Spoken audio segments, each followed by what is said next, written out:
So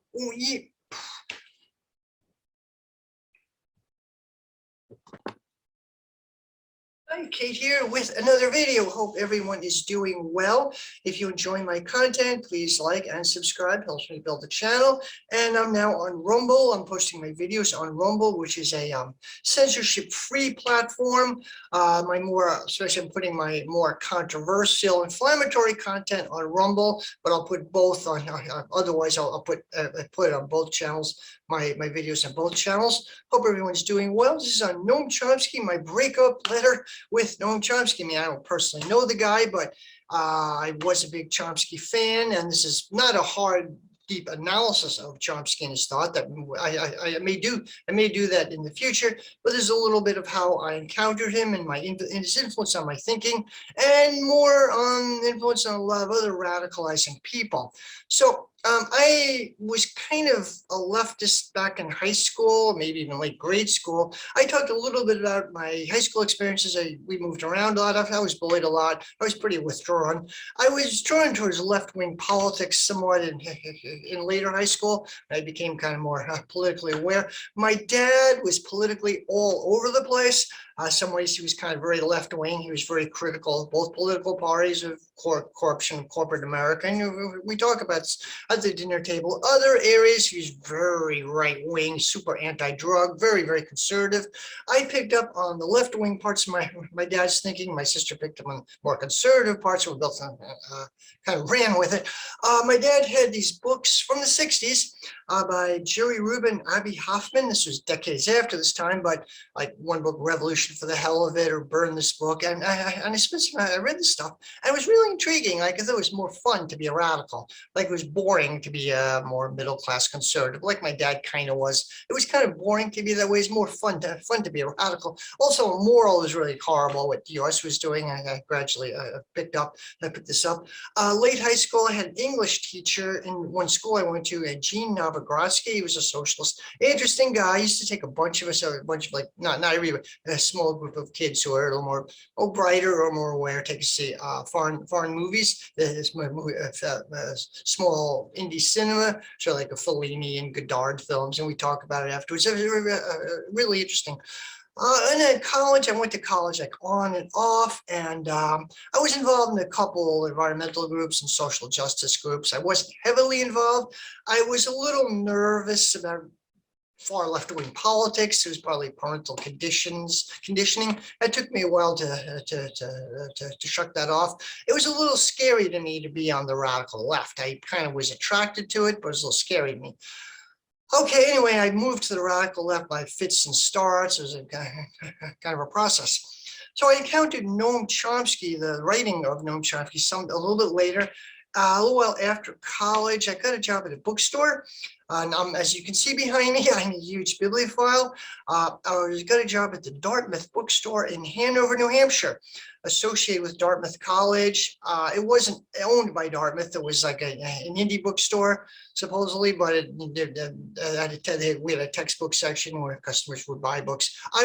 In the beginning, I was in the front of the bookstore. They had the information desk, and I'd shelve books, and these were the regular books, not the textbook section. And met a lot of really interesting people would come in. J.D. Salinger, the writer who wrote Catcher in the Rye, would come in. People would recognize him. He'd hang out in the Eastern religion section, like we do peruse books on Buddhism and Eastern religions. And a few other famous people would come in. I can't remember them off the top of my head. I met John Kemeny, computer scientist who invented BASIC. He died years ago. But his wife, I had a run-in with his wife. His wife was kind of like a Karen figure. It wasn't my fault, but some weird run-in with her. Anyway, met a lot of really interesting characters and interesting academic people. It's really fascinating. I learned a lot about literature in a short period of time. I used to read the New York Times book review to keep up with like new books coming out. Well, one of my coworkers was a guy named John Wing. Interesting guy. John was a bit eccentric. He was in his 30s, came from Maine. He looked like John Lennon, like late Beatles era John Lennon. He had big Coke bottle glasses, a big beard. He had hair down to his shoulders. So a thin guy, interesting character. He was a poet. I haven't read his poetry, but I think he was an inspiring writer. Anyway, interesting guy. He was a Marxist of some sort. I don't know what tendency, but he was. We should talk about politics somewhat. He was after me to read Critique of the Gotha program, which kind of explains socialism in some ways, or a little bit about what a future socialist society might be like. John had a friend named Abe Ascherhoff, and Abe was an older guy. He probably long gone by now. He was a veteran of the Spanish Civil War. He fought in the Abraham Lincoln Brigades. Abe was a big guy, huge beard, interesting character. Abe was a carpenter. He also a documentary filmmaker. I haven't seen his films. Apparently, Abe was fairly famous in some left-wing circles. But Abe apparently owned a house in LA, and he owned a house in Edna, New Hampshire, which he built himself. He was a carpenter, and interesting cat. And he was a friend of John. He'd come in, and he would come in. They talk about politics together. Another guy was the writer Alexander Solzhenitsyn lived in Vermont, Cavendish, Vermont. Solzhenitsyn was a right-winger, but a guy who had worked as his translator, also worked at the bookstore, and he was a conservative, older Italian man who was a conservative. He, John Wing, and Abe Aschoff used to have these discussions and debates. Like, was really fascinating to listen to these people. I felt I had I should be paying to listen to them. It was like a TED talk at work. Anyway, Abe Ascherhoff would have these went to a couple of parties at his house. He had like a fundraiser. He was involved in Central American solidarity work and his parties and things. He'd often go to Spain. He had friends in Spain, old-time Spanish leftists. He said, really fascinating. This is before I knew much about socialist theory or tendencies or anything like that. I think this is my first, not my first, but my kind of entry into the radical left. It was really intriguing for me. So anyway, John Wing was, he would sell Noam Chomsky books at work, like we work at the information desk, and people would very often come in, ask for books on U.S. foreign policy. This may sound strange, but it was fairly common. People want to know, do you have any books on U.S. foreign policy or international relations? And people wanted to know really what was going on. And the second floor of the bookstore had a section on international relations and world history, like a second floor of the bookstore. So John would actually, and they had some Noam Chomsky books. They had a book called The Political Economy of Human Rights. Noam Chomsky co-wrote it with Edward Herman, and it was volume 1, volume 2, and John Wing would like sell this book to people. So it was going like hotcakes. John would sell the book like between 5 and 10 copies a day, which is really good for that type of book. One day he sold 12 copies of it in one day. The management of the bookstore got a kick out of it. Everybody kind of got a kick out of it. And I joked that Chomsky should give John a commission. I took this book out. First, you could borrow books. You could just sign up Book Bar, and later on I bought it. And I read it, spent like a couple of weeks every night reading it. It was like, ugh. It was like horrors of U.S. imperialism, these blood-curdling horrors. And I read this, I would get intensely angry, like rage against what the U.S. is doing. Decades of horrific, blood-soaked U.S. imperialism. Like U.S. is really an ocean. U.S. imperialism is ocean of blood. It's just horrific. And at some level, I want to dedicate my life to ending this or to fighting this system. And later on, I bought these books, and so really interesting. I found that Chomsky, when these books came out, Chomsky and Herman had a lot of trouble getting it published. He had trouble getting his books published. I think Houghton Mifflin was going to publish them, but at the last minute, it was blocked. The powers that be do not like this at all. Didn't want this to come out and show how nasty corporate censorship can be. Finally, after a lot of difficulty, Chomsky and Herman got a small anarchist, like South End Press in Boston, small anarchist publishing house to publish it. Even more like mainstream leftist publishing companies didn't want to touch it. And so anyway, I read this book, really fascinating, really angry, rage-inducing. And later, shortly thereafter, I read some of Chomsky's other stuff. Another book he co-wrote with Ed Herman. I read next was The Manufacturing of Consent. It's a masterpiece. Early in an earlier video, I discussed this. It basically talks about how media is controlled and manipulated. It's not the old style, dictatorship model. The state says you will do this, and the media powers this. There's some of that going on. Yes, there's some of that going on, but Chomsky and Herman had more of a process-oriented take on it. They discussed how this started. The Creel Commission during World War I, like the U.S. entered World War I, it was a very unpopular war. Woodrow Wilson was elected on a platform keeping the U.S. out of war, and the U.S. had large ethnic communities, German and Irish, who really opposed the British for various reasons. So it was a deeply unpopular war. The U.S., the state, had to begin this major propaganda offensive to elicit consent in it. They plant articles in local newspapers and do all these kinds of things to make it seem like there's a popular grassroots mobilization in favor of entering the war when there really wasn't. It was quite insidious. Later on, I talked about Edward Bernays, who I believe was a son-in-law or cousin of Sigmund Freud, who used like psychology, big influence in the advertising industry, but also was used in state propaganda as well. And their model, Chomsky and Herman's model, was like partly out of variety of vectors, like access journalism is a big part of it. Journalists don't want to really piss off the state, don't want to have their access cut off.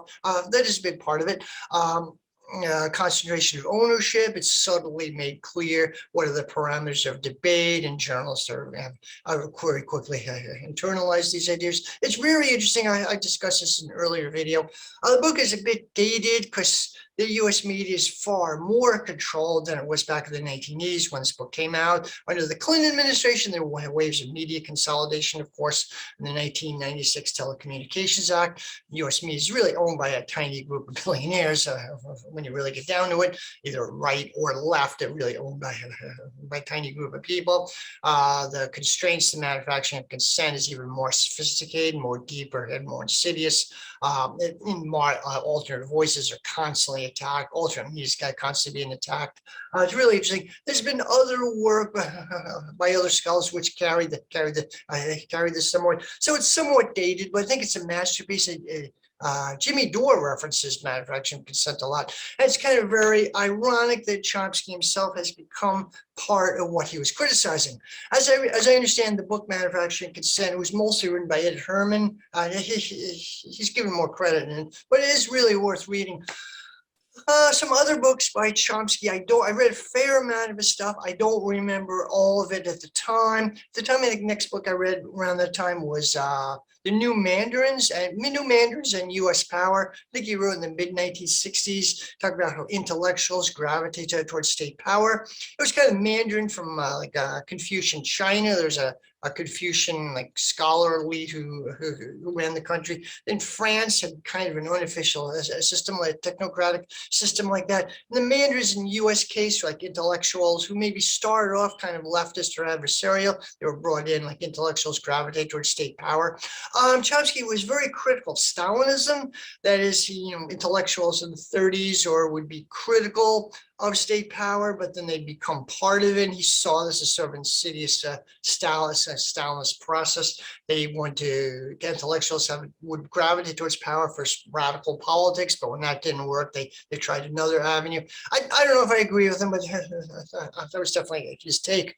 And I read a fair amount of his stuff after that, and he's really good at critiquing U.S. imperialism. Okay, well, at that time, one time I asked John Wing, my friend I started selling Chomsky books as well. I imitated John's pattern, John's advertising pitch, so to speak, and I got really good at. I would sell like fair number of Noam Chomsky books myself. I thought, I picked up that John was doing this as a form of activism. That was just making people aware of U.S. imperialism. He was doing this kind of as a form of activism. A lot of people were really just not covered by the corporate media at all. You won't find anything on CNN, MSNBC, Fox. It's completely on NPR. Occasionally they will talk about it. It was like 100 years ago, but they won't touch any stuff happening now. They'll all figure, how can we, the way it's phrased, how can we, U.S. exceptionalism is huge. How can we help democracy in Cuba? How can we help democracy in Syria? How can we, it's kind of intensely ethnocentric and intensely racist and American exceptionalism is huge. You listen to NPR, they just assumed that U.S. is the good guy, just naturally assumed, how can we transmit our values to Iraq or Syria or Afghanistan? It's just the way it's even phrased, the basic way it's framed, the assumptions, and Chomsky and I talk about this. So one time I asked John John Wing, what does he think of Chomsky's theory of linguistics, and how does politics, how does his criticism of U.S. imperialism or his politics connect with his theory of linguistics? John said he didn't know, and he didn't really care. He didn't know much about his theory of linguistics and didn't care. I researched it a bit myself. I'm not an expert. So my understanding, Noam Chomsky's theory of linguistics, he revolutionized linguistics, kind of what's called the cognitive, he was a leader in what's called the cognitive revolution, sort of at MIT and other places. It was interesting, largely sponsored by the military and the CIA. Although Chomsky was, to his credit, very anti-militaristic. Many of his students did work for the CIA or the military. What Chomsky says is kind of, as I understand, kind of a black box theory of human consciousness. That is, this idea that we don't know what human consciousness is, but it's radically different than anything that's gone before. He posited what he called the LED, language acquisition device.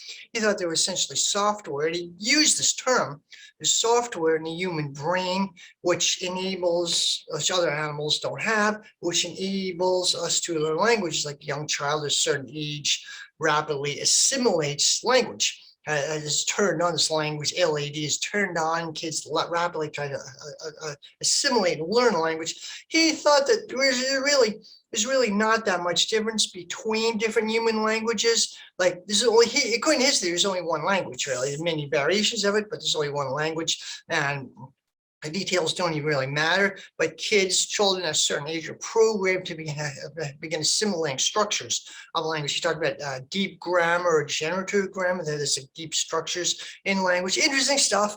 Chomsky was a humanist, or is a radical humanist. Some people took some of his ideas in a very non-humanist direction, like Marvin Minsky at Harvard, computer scientist, who I believe was close to Epstein later on. Some of his people took this in a very anti-humanist direction, but Chomsky was a humanist.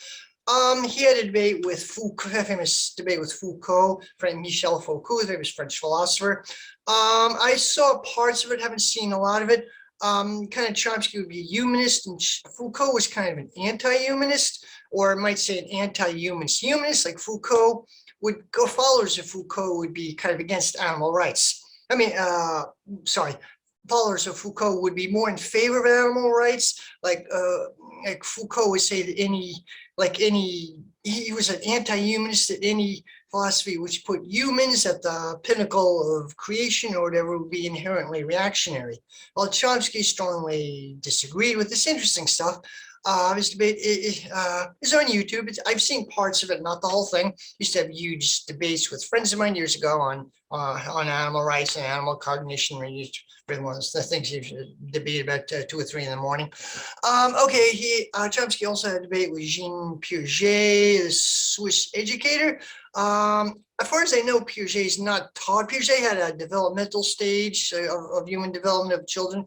Really interesting stuff. As far as I know, he's not taught anymore. Like people, like teachers I know I've talked to, they never heard of Piaget. Apparently, he's not really taught anymore. I don't really know. But anyway, he had some interesting debates.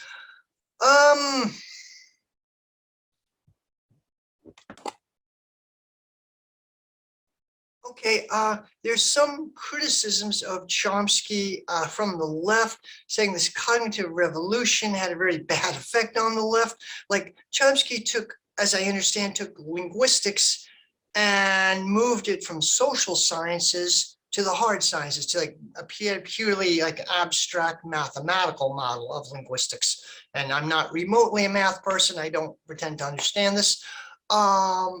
So interestingly, his theories, like the military tried to use some of his theories and they couldn't. His theories ultimately are not really useful. They're super abstract and the military couldn't really use it for language learning or whatever they want to use it for, interestingly. But people say that before, left critics say that like before the cognitive revolution, science was an ally of the left. Like scientists like Darwin, like science was seen as human progress, human tool for human liberation, science like Darwin. And Darwin was one of my big heroes, Darwin, Kepler, Newton, all the scientists. And this was seen like kind of with rationality, rational thought, was seen as an ally of the left. The left was correct because it was more rational. This kind of human liberation. It was more rational. This cognitive revolution, sponsored by the CIA, largely broke that connection. Actually broke that connection. Like science doesn't have anything to say about human liberation, according to this view. I think Chomsky. Someone asked Chomsky kind of about this. He said, just being intellectually honest. Like I said, was honest. I said we can't really definitely say science is connected to human liberation. I believe in human liberation, but we're not backed up by science, as far as I understand it. So some people say it did play a very reactionary role. There's a debate about this cognitive revolution was kind of reactionary in some ways. It was sponsored by the CIA and US military industrial complex. So it's an interesting take right there. Okay, so let's see, where is that? So I met Chomsky sometime years later. I was fired by the Dartmouth bookstore. I'm glad I was. I was bored. I was there a year and a half. I was bored out of my mind. It was mind-numbing boredom. I love books and literature, and I met some interesting people. They put me in the back of the store, the textbook section, which was monotonous, repetitive. My brain was turning into jelly. I complained about the job a lot. I was fired. I'm glad I was. I eventually went back to school, and I went to grad school, went to Keene State College in New Hampshire, small town in like central New Hampshire. In a good school, I think I got a good education there. I was more definitely on the left when I was at Keene State, although I wasn't really a Marxist yet. I was involved in a couple of affinity groups and some activism there. Keene, the town of Keene is a very boring white bread place. I remember there's a video store, probably, I don't know if there still is, but there's a 24-hour video store, which had this huge aquarium. And literally that was the only thing to do on weekends.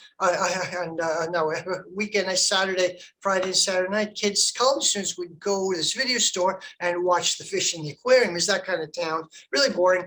But of course, the river, I think if I remember, is the Connecticut River, the town of Brattleboro, Vermont, which was kind of different. Brattleboro was a hippie town. It was sort of hippie artsy community there. I don't know why, but and there's this left-wing bookstore I used to hang out. I forget the name of it, but it was fun to hang out.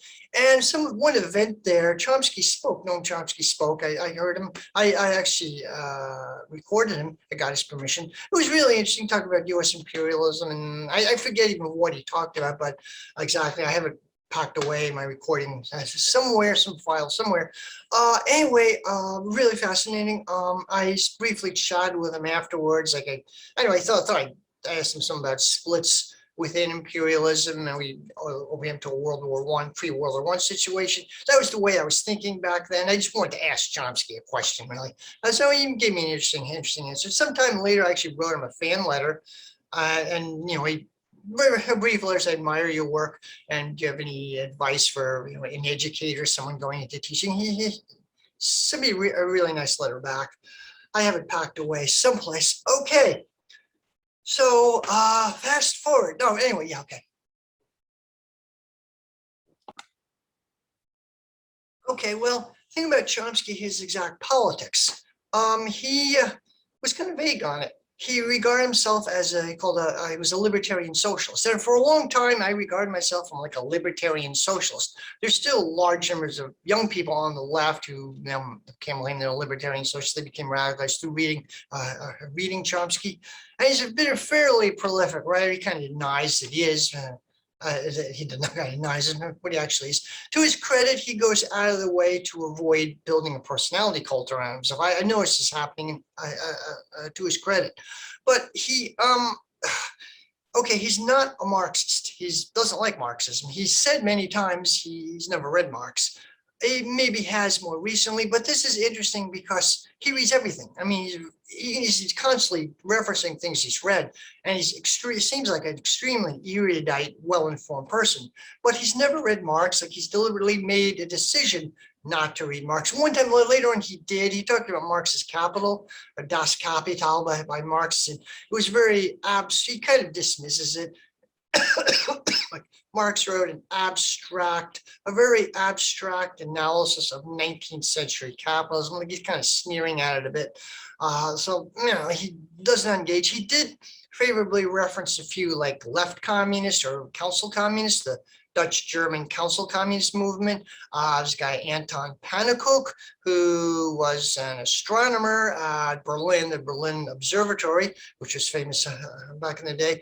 And he was a well-known astronomer. Anton Pannekoek was in the far left wing of the German socialist movement, and he was involved in the German Revolution of 1919. And this guy, Hermann Gorder, and references Rosa Luxemburg, even though Rosa herself fought against the ultra-left. But Chomsky seems like he's favorable towards the ultra-left, which regards himself as a libertarian alternative. To Chomsky, these are the good Marxists. These are the people who Lenin wrote as famous Left Communism and Infantile Disorder. And then Pannekoek wrote a rebuttal, which I haven't read. It's on the Marxist Internet Archive, or Libcom. If you head to Libcom, like an anarchist website, they're related to this. But so people say about Chomsky, he likes every revolution except those that succeed. He's not a Marxist. He wrote a book on anarchism, which he kind of talks about his philosophy and his anarchist background. He kind of connects it to his own radical humanism. And there's a guy, Daniel Gurin, sort of an anarcho-Marxist guy, jumped between anarchism and Marxism. He wrote a really good book on how the corruption of big business, how capitalism controls the state. He wrote really good analysis of that. I haven't read a lot of Daniel Gurin. He's a following, but apparently Chomsky was a big fan of Daniel Gurin. So Chomsky, he's not he doesn't have dialectical thinking, and that takes him into some odd directions, which I'll talk about in a minute. So, as I said, I briefly met Chomsky. Much later on, fast forward, much later on in my life, I fully got involved in the radical left. I was in the ISO for a few months, and then I was in Socialist Alternative. And I was initially surprised that a lot of people in the organized socialist left not only didn't like Chomsky, but they actually hated him. And I was kind of puzzled, like, why would leftists not like Noam Chomsky? Then I came to finally understand. First, at one level, he gets Lenin and Trotsky and the Russian Revolution completely wrong. Basically, he thinks that it was a coup. The Bolshevik Revolution in October was a coup carried out by an intellectual elite. He doesn't like Trotsky. Trotsky was a utopian. He was free to be a utopian before the Russian Revolution. Then he was part of the Soviet state. Then when he was pushed out of power, he was free to be a utopian again. That is Chomsky's view of Lenin and Trotsky. They're essentially authoritarian leaders. I think he just gets the whole thing wrong, fails to understand that because anytime socialism has been tried, it's been viciously attacked from many angles. Like in the Russian Revolution, there's a really horrifically bloody, brutal civil war. There were like 7 countries intervened, including the US, France, and Britain. Russia was pushed back to the Dark Ages, where it was horrific. The Russian working class was destroyed. They had to bring, half of them were killed in the Civil War, or they fled back to the countryside. They had to bring in new layer of workers.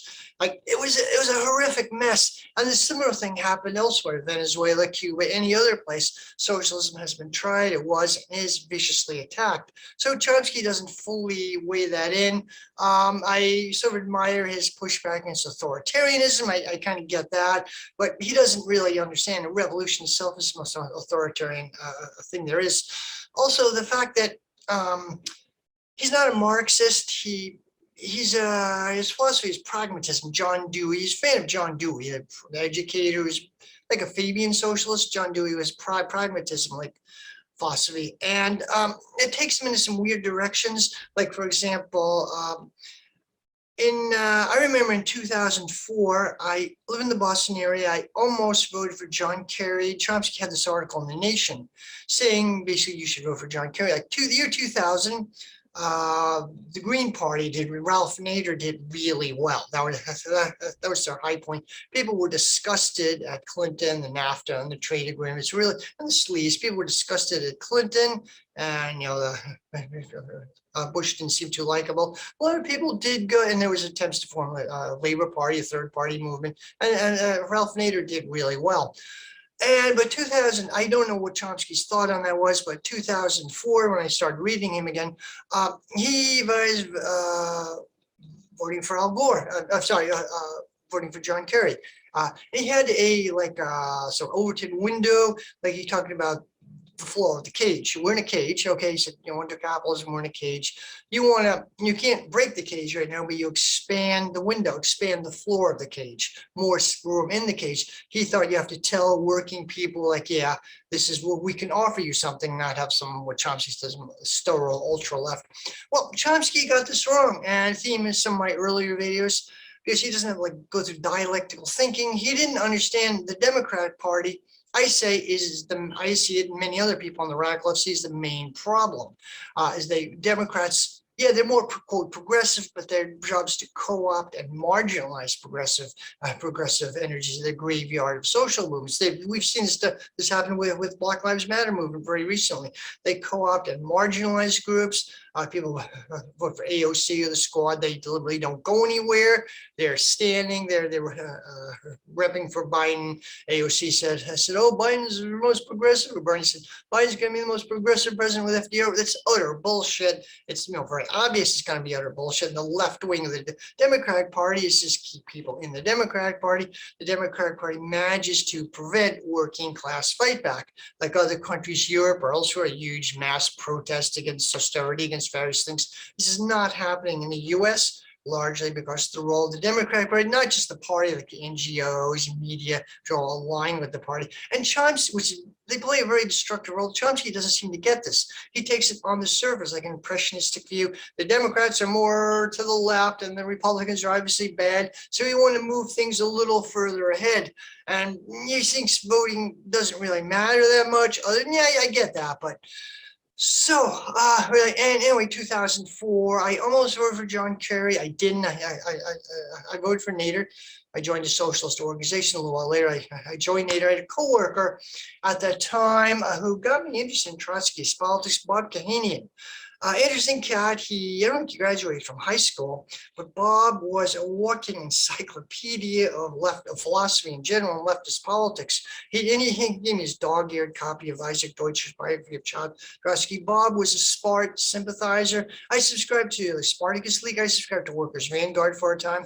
And Bob was a really interesting guy. Finally crystallized my radicalization, my entry into the radical left. And I talk about, the Democratic Party is the enemy. He explained it to me. The Democrats are the enemy. They're most of my coworkers. I work for a telemarketing company, which did fundraising for the Democratic Party and other groups too. Did fundraising. I eventually refused to call to fundraise for the Dems. I was actually fired, actually, but they did fundraising for the Democratic Party. Bob refused. Later, I refused. The Democrats are, in some ways, more insidious than the Republicans. They are the worst evil. And Chomsky didn't understand this. Bob explained to me. I was a big Chomsky fan. Bob explained to me Chomsky's major drawbacks. And Chomsky seemed to get worse all the time. During the Trump era, Chomsky got really bad. Like he actually he got a Trump derangement syndrome, and very much of a liberal analysis, not a deeper analysis. Once he actually said that Trump is the most dangerous criminal in world history or the most evil leader ever. Like what? Like maybe Hitler was worse. Chomsky bases on climate change, that Trump was a climate change denialist, was not doing anything about climate change. Yeah, okay, point taken. Okay, sure. But do you actually think Biden's going to do shit about climate change? Biden has nicer rhetoric and maybe a few very minor, like tax credits to solar companies or something, but Biden's not going to do shit about climate change either. You need a deeper analysis of capitalism, a deeper analysis of, Chomsky's the guy who helped me and many other people understand the corruption of the media, the evils of U.S. imperialism, the manufacture of consent, how they're building, and he falls in the same shit himself.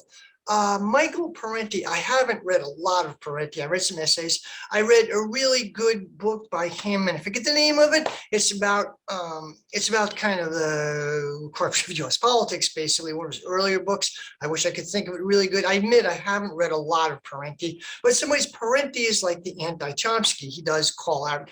I don't fully agree with Parente either. But he calls out Chomsky's liberal anti-communism. Basically, Chomsky, admires every revolution except the ones that succeed.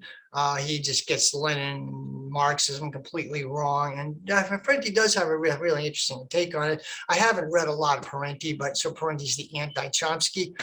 Parente is a Marxist-Leninist. I'm a Trotskyist. I'm one of the good ones, like foreign policy. I find myself more agreeing with younger MLs. Like there's a YouTube channel called The Flame of Liberation. They're really interesting. They interviewed Ben Norden from the Gray Zone. I kind of found myself largely agreeing with them. They were bashing Trotskyites. And it was a little cringy, but I have to admit that, yeah, they're basically right. Like a few, like 2019, Max Blumenthal, who I mentioned earlier video, Max Blumenthal and Ben Norden co-wrote this article on the Socialism Conference in Chicago, held by the ISO. The ISO collapsed. I was briefly in the ISO. They had the Socialism Conference is now put on by the DSA. Many ISO members joined the DSA. Anyway, they were talking, Max Blumenthal and Ben Norden were talking how these nonprofits or NGOs were this conference. They were being sponsored by the CIA or Endowment for Democracy, USAID, CIA, or intelligence community cutouts, basically. So you need a fierce anti-imperialism. That's why many people in the Trotskyist movement are totally falling apart. You are fighting against nothing is close to it. Like you can't say, oh, US imperialism is bad, but what about Russia? What about Syria? So this is where Chomsky really falls apart. Like it talks about Trump being the worst president ever. There's climate change. Biden's not going to do shit either. Chomsky was apparently supporting U.S. occupation of Syria. The U.S. is occupying 40% of Syria. Rojava, the Kurds, the YPG, they're cooperating with U.S. imperialism just in that areas where oil happens to be. So, maybe even warning the Kurds, you can't trust U.S. imperialism, they'll rapidly turn on you. But Chomsky kind of seems to support the U.S. occupation of Syria. The one thing he really goes wrong, and he goes wrong like in so many other areas. It comes from basically not being a Marxist, not having a Marxian analysis. I'm not saying to have sectarianism, anyway, the big thing right now, making some rounds of some leftist YouTubers, Max Blumenthal, I mentioned this, Chomsky should sign a letter demanding that Chomsky no longer sign letters. Chomsky had an interview with Primo Radical. I don't know a guy who left his YouTube channel who does interviews with people. He's really interesting. Anyway, Chomsky just gave the interview so cringeworthy. Basically, okay. I have some controversial positions on the vaccination program and COVID. COVID is real, and I'm not opposed to vaccination science. I'm really strongly opposed to the mandates. They basically, a fully vaccinated person can transmit the same viral load as an unvaccinated person. I think these are being used in quite insidious totalitarian directions. I've talked about this in my other videos. Okay, well, Chomsky apparently he recommended, he wanted to segregate non-vaccinated people. He compared it to a traffic light. Well, non-vaccinated people, if they're deliberately and in danger to the community, they should be kept apart. And, the interviewer asked him, well, what about food? What about them? Well, Chomsky said, well, that's their problem. Like, what?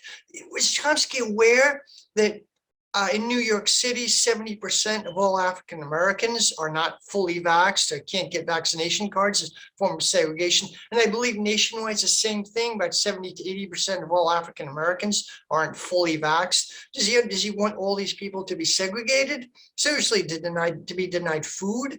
I mean, this is so-called libertarian socialists. This is kind of insane. It's like, what? Has Chomsky lost his marbles? He's 95. I think he's in the 90s. He's in the I think he's in Arizona, now University of Arizona.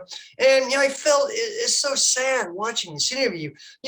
He's not just he's not even used to the left, he's actually dangerous, very extremely dangerous to the left. So this, I'll provide a link to it. And this is Noam Chomsky, and he was like, people asked him about some YouTube from TYT and Aaron Mate doing work exposing the corruption of OPCW, but Chomsky, he wasn't really aware of it. Chomsky supports the OPCW. Assad is a bloodthirsty dictator gassing his own people. Now, I'm not a fan of Assad, but this gassing his own people narrative was debunked by Aaron Mate and others. And Chomsky doesn't even seem aware of it. So many other areas. So he's really cringy. I feel really horrible because I used to really look up to this guy. He was a hero, even if I moved beyond his politics. And now I understand why many people on the radical left actively hate Chomsky. Anyway, I'll leave it at that. If you enjoy my content, please like and subscribe. I'm also on Rumble as well. Thank you and have a good day.